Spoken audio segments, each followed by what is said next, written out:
ಇದೇನು ಸರಸ್ವತಿ? ಭೂಲೋಕದ ಜನ ತಮ್ಮ ಬೇಡಿಕೆಗಳಿಗಾಗಿ ದೇವಲೋಕದ ಕಡೆಗೆ ನೋಡಿ ಧ್ಯಾನಿಸುತ್ತಾರೆ. ಆದರೆ ನೀನು ಭೂಲೋಕದ ಕಡೆ ನೋಡಿ ಚಿಂತಿಸುತ್ತಿದ್ದೆಯಲ್ಲ? ಅಲ್ಲಿ ನೋಡಿ, ಭುವನಗಿರಿಯಲ್ಲಿ ನನ್ನ ಮಗ ಸೊಸೆ ಮಾಡುತ್ತಿರುವ ವ್ರತಕ್ಕೆ ಭಂಗ ಉಂಟಾಗಿದೆ. ನನ್ನ ಮಗ ವೆಂಕಟನಾಥನ ಸಂಕಟವನ್ನು ನನ್ನಿಂದ ನೋಡಲು ಸಾಧ್ಯವಾಗುತ್ತಿಲ್ಲ. ನನ್ನ ಮಗ ಸೊಸೆಯನ್ನು ಈ ಸಂಕಟದಿಂದ ಪಾರು ಮಾಡಲೇಬೇಕು. ಸರಸ್ವತಿ, ವೆಂಕಟನಾಥ ನಿನಗೆ ಮಾತ್ರ ಮಗನೇ? ಅವನು ನಮಗೂ ಮಗನಲ್ಲವೇ? ಅವನು ನನ್ನ ಪತಿಯ ಕಾರಣದಿಂದ ಹುಟ್ಟಿದವನು. ನೀನು ಆಗಾಗ ಅಲ್ಲಿಗೆ ಹೋಗಿ ಬಂದ ಮಾತ್ರಕ್ಕೆ ನಿನಗೊಬ್ಬನಿಗೆ ಮಗನೇ? ನಾವು ಅವನನ್ನು ಸಲಹಿದ್ದೇವೆ, ಆಶೀರ್ವದಿಸಿದ್ದೇವೆ. ಶಿವರಾತ್ರಿಯ ಹಿಂದಿನ ದಿನ ನನ್ನ ಪತಿ ಅವರನ್ನು ಕಷ್ಟದಿಂದ ಪಾರು ಮಾಡಿದ್ದಾರೆ.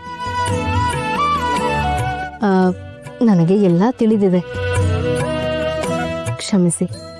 ಅತಿಯಾದ ವ್ಯಾಮೋಹ ಈ ರೀತಿ ಹೇಳಿದೆ. ವೆಂಕಟನಾಥ ನಮ್ಮೆಲ್ಲರಿಗೂ ಮಗನೇ. ಅಲ್ಲ, ನಮ್ಮ ಪುತ್ರನಿಗೂ ಸಂಕಟವೇ? ಈ ಭೂಲೋಕದಲ್ಲಿ ಮುತ್ತೈದೆಯರು ಅನೇಕ ವ್ರತಗಳನ್ನು ಮಾಡಿ ಶಕ್ತಿಯನ್ನು ಸಂಪಾದಿಸುತ್ತಾರೆ. ಹೌದು, ಆ ಶಕ್ತಿಯಿಂದ ತಮ್ಮ ಪತಿಯನ್ನು ರಕ್ಷಿಸಿಕೊಳ್ಳುತ್ತಾರೆ, ಮಾಂಗಲ್ಯ ಉಳಿಸಿಕೊಳ್ಳುತ್ತಾರೆ. ಭೂಲೋಕದ ಸತಿಯರ ಶಕ್ತಿ ನಮ್ಮ ಶಕ್ತಿಯನ್ನೂ ಮೀರಿದ್ದು. ಸತಿ ಸುಲೋಚನಾ ಎನ್ನುವ ಪತಿವ್ರತೆ ತನ್ನ ಗಂಡನ ಪ್ರಾಣ ಉಳಿಸಿಕೊಳ್ಳುವುದಕ್ಕೋಸ್ಕರ ಸೂರ್ಯ ಹುಟ್ಟುವುದನ್ನೇ ತಡೆದಳು. ಸತಿ ಸಾವಿತ್ರಿ ಎನ್ನುವ ಪತಿವ್ರತೆ ತನ್ನ ಗಂಡನನ್ನು ಕಾಪಾಡಿಕೊಳ್ಳುವುದಕ್ಕೋಸ್ಕರ ಯಮನಿಗೆ ಸವಾಲು ಹಾಕಿದಳು. ಅಷ್ಟೇ ಏಕೆ, ಸತಿ ಅನಸೂಯ ಎನ್ನುವ ಮಹಾಪತಿವ್ರತೆ ನಮ್ಮ ಮೂವರ ಪತಿಯರನ್ನು ಮಕ್ಕಳನ್ನಾಗಿ ಮಾಡಿ ತೊಟ್ಟಿಲಿನಲ್ಲಿ ಹಾಕಿ ತೂಗಿದಳು, ಅಲ್ಲವೇ? ಹೌದು. ಭೂಲೋಕದ ಈ ಮುತ್ತೈದೆಯರ ಸತಿಶಕ್ತಿಯನ್ನು ಬಣ್ಣಿಸಲು ಅಸಾಧ್ಯ. ಅವರು ಮನಸ್ಸು ಮಾಡಿದರೆ ತಮ್ಮ ಸತಿಶಕ್ತಿಯಿಂದ ನನ್ನ ಪತಿ ಬರೆದ ಹಣೆ ಬರಹವನ್ನೇ ಬದಲಾಯಿಸಬಲ್ಲರು. ಈಗ ಸರಸ್ವತಿ ಮಾಡುವ ವ್ರತದಿಂದ ವೆಂಕಟನಾಥನ ಶಕ್ತಿಯು ಹೆಚ್ಚಾಗುತ್ತದೆ.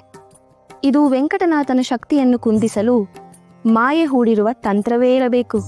ಹೌದು, ನಮ್ಮ ಮಗ ಭೂಲೋಕದಲ್ಲಿ ಕಾಮಧೇನು ಕಲ್ಪವೃಕ್ಷವಾಗಿ ನೆಲೆಗೊಳ್ಳಲಿದ್ದಾನೆ.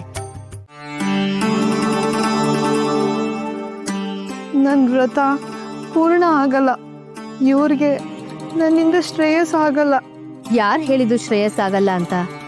ನಿಂದು ವೆಂಕಟನಾಥಂದು ಒಂದೆರಡಲ್ಲ, 7 ಜನ್ಮಗಳ ಸಂಬಂಧ. ನಿಮ್ಮ ಮದ್ವೆನ ಬರೀ ಗುರು ಹಿರಿಯರು ನಿಶ್ಚಯಿಸಿಲ್ಲ, ದೇವಾನು ದೇವತೆಗಳೇ ನಿಶ್ಚಯ ಮಾಡಿರೋ ಜೋಡಿ ನೀವು. ಎಲ್ಲದಕ್ಕಿಂತ ಹೆಚ್ಚಾಗಿ ಇವನು ಜಗತ್ತಿಗೆ ಕೊಡೋ ಪ್ರೀತಿ, ವಾತ್ಸಲ್ಯ, ಕರುಣೆಯಲ್ಲಿ ನೀನು ಅವನಿಗೆ ಕೊಡೋ ಪ್ರೀತಿಯಿಂದಾನೇ ಸಾಧ್ಯ ಆಗೋದು. ನೀನು ಅವನಿಗೆ ಕಲ್ಪ ಆದ್ರೇನೆ ಅವನು ಕಲ್ಪವೃಕ್ಷ ಆಗೋದು. ನಿಮ್ಮ ಕಾಮನೆಗಳು ಲೋಕ ಕಲ್ಯಾಣಕ್ಕಾಗಿ ಸೀಮಿತ ಆದ್ರೇನೆ ಅವನು ಕಾಮಧೇನು ಆಗೋದು. ಅವನು ಕಷ್ಟದಲ್ಲಿರೋರ್ ಕಣ್ಣೀರು ಒರೆಸೋದಿಕ್ಕೆ ಅಂತ ಬಂದಿರೋನು. ಒರೆಸೋ ಕೈ ಅವಂದಾದ್ರೂ ಆ ಕೈಗಳಿಗೆ ವಾತ್ಸಲ್ಯ ತುಂಬೋದು ನಿನ್ನ ಪ್ರೀತಿ. ಅಲ್ಲ ಗೋಪಕ್ಕ, ಕಣ್ಣಿಗೆ ಎಣ್ಣೆ ಬಿಟ್ಕೊಂಡು ಹಗಲು ರಾತ್ರಿ ಅಂತ ಇಲ್ದೆ ಕಷ್ಟಪಟ್ಟು ಮದ್ವೆನ ಮಾಡಿ ಮನೆಗೆ ಸೊಸೆನ ತುಂಬಿಸ್ಕೊಟ್ಟು ಹೋಗಿದ್ದೀನಿ. ಸೊಸೆ ಕೈಲಿ ಇಂಥದೊಂದು ವ್ರತ ಮಾಡಿಸ್ತಾ ಇದ್ದೀನಿ ಅಂತ ನನಗೆ ಒಂದೇ ಒಂದು ಮಾತಲ್ವಾ ಹೇಳೋದು? ಹೇಗೆ ಅಂತ ಹೇಳಮ್ಮ? ಊರು ಅಂದೆ, ಮನೆ ಅಂದೆ, ಮದ್ವೆಗೆ ಗಂಡ ಮಗ ಬರ್ತಾನೆ ಅಂದೆ. ಯಾರು ಬರ್ಲಿಲ್ಲ, ಒಬ್ಳೆ ಬಂದೆ ಹೋದೆ. ನಾನು ಎಲ್ಲಿ ಅಂತ ಹುಡ್ಕೊಂಬರ್ಲಿ ಹೇಳು?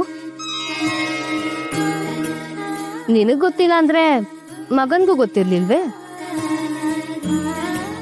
ಬಂದ್ಲು ಹೋದ್ಲು, ಹೋಗ್ಲಿ ಬಿಡು ಅಂತ ಮರ್ತ್ ಬಿಟ್ರಿ ಅಷ್ಟೇ.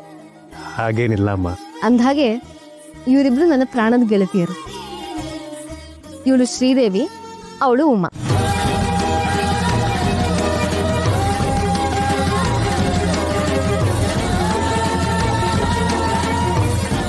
ನಾವು 3 ಜನ ಯಾವಾಗೂ ಗಳಸ್ಯ ಕಂಠಸ್ಯ. ಮದ್ವೆಗೆ ಬರ್ಬೇಕಾದ್ರೆ ಇವ್ರಿಗೆ ಹೇಳ್ದೇನೆ ಬಂದ್ಬಿಟ್ಟಿದ್ದೆ. ಅವಾಗಿಂದ ಒಂದೇ ರಂಪ, ಮಗ ಸೊಸೆನ ತೋರ್ಸು ಅಂತ.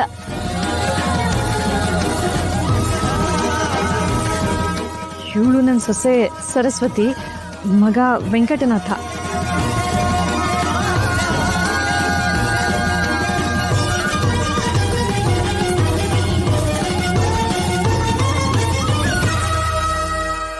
ದೇವ್ರು ನಿಮ್ಮನ್ನ ಚೆನ್ನಾಗಿಟ್ಟಿರ್ಲಿ.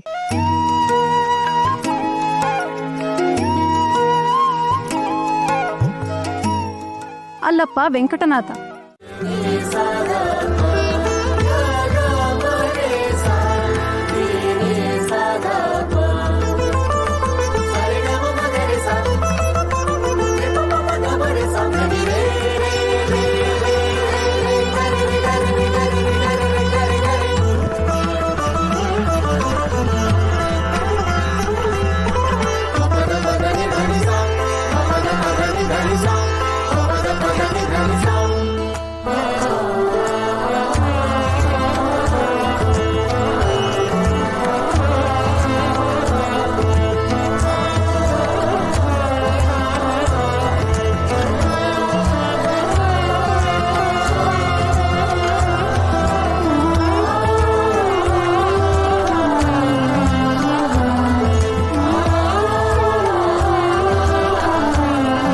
ಬರೀ ಅರ್ಶಿನ ಕುಂಕುಮ ಕೊಟ್ಟು ಮುಗಿಸ್ತೀರಾ ಅಥವಾ ಊಟ ಏನಾದ್ರು ಹಾಕ್ತೀರಾ?